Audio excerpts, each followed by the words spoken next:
కోల్కతా వేదికగా ముంబైపై కోల్కతా 4 వికెట్ల తేడాతో గెలిచింది.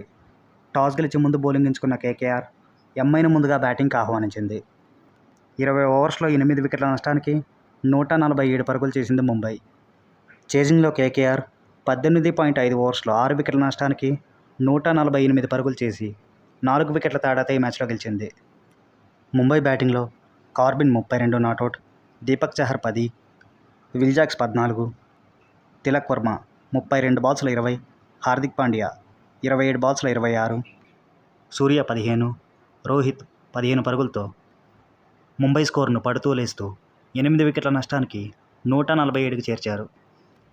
కేకేఆర్ బౌలింగ్లో హర్ష దూబే, గ్రీన్, త్యాగి 2 వికెట్లు, నరైన్ 1 వికెట్ దక్కించుకున్నారు.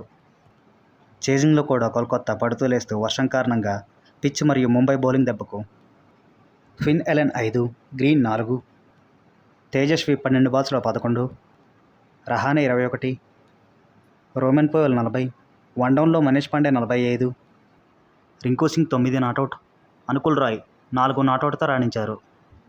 ఈ గెలుపుతో కేకేఆర్ ప్లే ఆఫ్స్ బెర్త్ సజీవంగానే నిలిచింది. ముంబై బౌలింగ్లో కార్బిన్ 3, బుమ్రా, దీపక్, గాజన్ఫర్ ఒక్కొక్క వికెట్ దక్కించుకున్నారు. 45 పరుగులతో మ్యాన్ ఆఫ్ ది మ్యాచ్గా మనీష్ పాండే నిలిచాడు.